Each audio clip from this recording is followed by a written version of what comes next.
ഇന്ന് ക്ലാസ്സിൽ മലയാളം ടീച്ചർ ഞങ്ങളോട് നിങ്ങളുമായി എന്നും അടുത്തിടപഴകുന്ന ഒരാളെക്കുറിച്ച് ഒരു കുറിപ്പ് തയ്യാറാക്കാൻ പറഞ്ഞു. ആ ആളുടെ ഓരോ ദിവസത്തെ ജീവിതമായിരുന്നു അതിന്റെ ഉള്ളടക്കം. എന്റെ മനസ്സിൽ ആദ്യം വന്നത് എന്റെ പ്രിയപ്പെട്ട ഉമ്മയായിരുന്നു. ഞാൻ എന്റെ ഉമ്മയെക്കുറിച്ച് തന്നെ കുറിപ്പ് തയ്യാറാക്കാൻ തീരുമാനിച്ചു.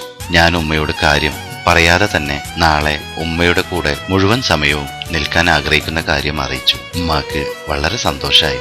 രാവിലെ തന്നെ വിളിക്കാൻ ഏൽപ്പിച്ചു. അടുത്ത ദിവസം രാവിലെ 4 മണി ഉമ്മ എന്നെ വിളിച്ചു. സുബഹി നമസ്കാരത്തിന്റെ സമയമായിരുന്നു. ഞാനും നമസ്കരിച്ചു. പിന്നീട് ഉമ്മ കൊച്ചനുജനെ കുളിപ്പിക്കാൻ കൊണ്ടുപോയി. അവൻ ഉറക്കത്തിലെ മൂത്രമൊഴിക്കുമായിരുന്നു. അപ്പോൾ സമയം 5. ബാപ്പ നമസ്കാരം കഴിഞ്ഞ് വരുമ്പോഴേക്കും ചായ ഉണ്ടാക്കാൻ ധൃതി കൂട്ടുകയായിരുന്ന ഉമ്മ ചായയും പഴം വറുത്തതും ഉണ്ടാക്കി. ബാപ്പയുടെ ശബ്ദം, എവിടെ അടി എന്റെ ബ്രഷ്? ഉമ്മ ഉടനെ ബ്രഷ് എടുക്കാൻ ഓടി. അപ്പോഴേക്കും കൊച്ചനുജത്തി കരയാൻ തുടങ്ങി. അനുജത്തിക്ക് മുലയൂട്ടാൻ ഉമ്മ റൂമിലേക്ക് പോയി. ബാപ്പയുടെ ശബ്ദം കനത്തു, വിശന്നിട്ട് വയറ് കാളുന്നു, എവിടെ അടി ചായ? ഞാൻ എടുത്തു കൊടുക്കണമെന്ന് കരുതി, എല്ലാം മനസ്സിലാക്കണമെന്ന് കരുതി ഞാൻ എല്ലാം നോക്കി നിന്നു. ബാപ്പാക്ക് ചായ കൊടുത്തിട്ട് ഉമ്മ ചൂലുമായി മുറ്റമടിക്കാൻ ഇറങ്ങി. മുറ്റമടിച്ച് പകുതിയായില്ല. അപ്പോഴേക്കും ബാപ്പയുടെ വിളി, എടി റൂമിൽ നാറിയിട്ട് നിൽക്കാൻ വയ്യ, കുഞ്ഞിനെടുത്ത് കുളിപ്പിച്ച് കിടത്തടി. ചൂൽ നിലത്തിട്ട് ഉമ്മ റൂമിലേക്ക് നടന്നു. അനുജത്തിയെ കുളിപ്പിച്ച് പമ്പേഴ്സ് മാറ്റിക്കൊടുത്ത് വീണ്ടും ചൂലുമായി മുറ്റമടി തുടങ്ങി. അത് കഴിയുമ്പോഴേക്കും പ്രാതൽ പാകം ചെയ്യാനുള്ള തിരക്കിലായി. ബാപ്പാക്ക് ചപ്പാത്തി, എനിക്ക് ദോശ, അങ്ങനെയായിരുന്നു പതിവ്. എനിക്ക് വയറ് കാളിത്തുടങ്ങി. അപ്പോഴാണ് ഞാൻ ഉമ്മയെക്കുറിച്ച് ഓർത്തത്. ഉമ്മയ്ക്കും വിശക്കുന്നുണ്ടാവുമല്ലേ? ഞാൻ അല്പം വെള്ളം കുടിച്ച് വയറിന്റെ കാളൽ മാറ്റി. അല്പം കഴിഞ്ഞപ്പോൾ ഉമ്മയും വെള്ളം കുടിക്കുന്നത് ഞാൻ കണ്ടു. മോന് വിശക്കുന്നുണ്ടാവുമല്ലേ? അറിയാതെ എന്റെ കണ്ണ് നിറഞ്ഞുപോയി. ഉമ്മ കാണാതെ ഞാൻ കണ്ണു തുടച്ചു. അപ്പോഴാണ് ഉമ്മ വിശപ്പോടെയാണ് ഈ ജോലിയെല്ലാം ചെയ്തു തീർക്കുന്നതെന്ന് മനസ്സിലായി. ഇന്നു മുതൽ എനിക്കും ചപ്പാത്തി തന്നെ മതി ഉമ്മ. വീണ്ടും ബാപ്പയുടെ ശബ്ദം, എടി എന്തെടുക്കുക ഇത്രയും നേരം? എനിക്ക് ടൗണിൽ പോകാനുള്ളതാ. അപ്പോഴേക്കും ബാപ്പയുടെ ഉമ്മ എഴുന്നേറ്റ് വന്നു. മോളെ, ഇച്ചിരി ചായ വേണമായിരുന്നല്ലോ. ഉമ്മ ഞാൻ ഉണ്ടാക്കി കൊടുക്കാം.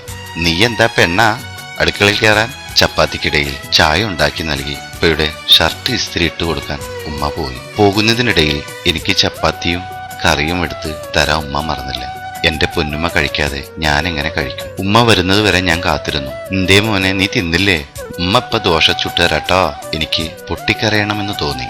എനിക്ക് ഇത് തന്നെ മതി ഉമ്മ. ഞാൻ ഉമ്മാനെ കാത്തുനിന്നതാ. ഞാനും ഉമ്മയും ചപ്പാത്തി കഴിച്ചു. കഴിഞ്ഞ ഉടനെ അലക്കാനുള്ള വസ്ത്രവുമായി വന്നു. അലക്ക് മെഷീനിലിട്ട് വീണ്ടും ചൂലുമായി വീടിനകം വൃത്തിയാക്കാൻ തുടങ്ങി. അത് കഴിയുമ്പോഴേക്കും ഉച്ചയൂണിന് മത്സ്യവുമായി പാപ്പ എത്തി. മീനെടുത്ത് മുറിക്കാനൊരുങ്ങുമ്പോൾ ഉമ്മാമാന്റെ ശബ്ദം, മോളെ ഇജ്ജ് കുറച്ച് വെള്ളം ചൂടാക്ക്, എനിക്കൊന്ന് കുളിക്കണം. എല്ലാം കഴിഞ്ഞ് ഭക്ഷണം ഉണ്ടാക്കി കഴിച്ചു. പാത്രങ്ങൾ കഴുകി ഉമ്മ നമസ്കരിക്കാൻ പോയി. ഞാനും നമസ്കാരം കഴിഞ്ഞ് വന്നപ്പോൾ സമയം വൈകുന്നേരം 4:30. ഉമ്മ ക്ഷീണം കാരണം കിടക്കുകയായിരുന്നു. എനിക്ക് നല്ല ക്ഷീണം അനുഭവപ്പെട്ടു. അല്പം കഴിഞ്ഞപ്പോൾ കോളിംഗ് ബെല്ല് ശബ്ദം. ഉമ്മയെ ശല്യം ചെയ്യേണ്ടെന്ന് കരുതി ഞാൻ വാതിൽ തുറക്കാൻ പോയി. അപ്പോഴേക്കും ഉമ്മ വാതിൽക്കൽ എത്തി. വന്നത് വിരുന്നുകാരായിരുന്നു, ബാപ്പയുടെ ബന്ധുക്കൾ. ഉമ്മ പുഞ്ചിരിയോടെ അവരെ വരവേറ്റു. ശല്യങ്ങൾ വരാൻ കണ്ട സമയം എന്ന് എന്റെ മനസ്സ് മന്ത്രിച്ചു. അവർ പോയി കഴിഞ്ഞപ്പോൾ രാത്രി ഭക്ഷണത്തിനുള്ള ഒരുക്കങ്ങൾ ആരംഭിച്ചു. എല്ലാം കഴിഞ്ഞ് കിടന്നുറങ്ങുമ്പോൾ സമയം രാത്രി 11. ഞാൻ ചിന്തിക്കുകയായിരുന്നു, ഒരു പ്രതിഫലവും കൂടാതെ ജീവിതകാലം മുഴുവൻ ഇങ്ങനെ ജോലി ചെയ്യുന്ന മറ്റാരുണ്ട് ഈ ലോകത്ത്? ഉമ്മ, എന്റെ പൊന്നുമ്മ.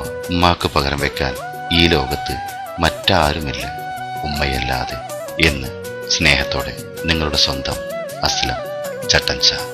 ഉസ്മാൻ പാറപ്പുറം എഴുതിയ കഥയുടെ ശബ്ദ ആവിഷ്കരണമാണ് നിങ്ങൾ കേട്ടത്. അവതരണം അസ്ലം ചട്ടൻചാ.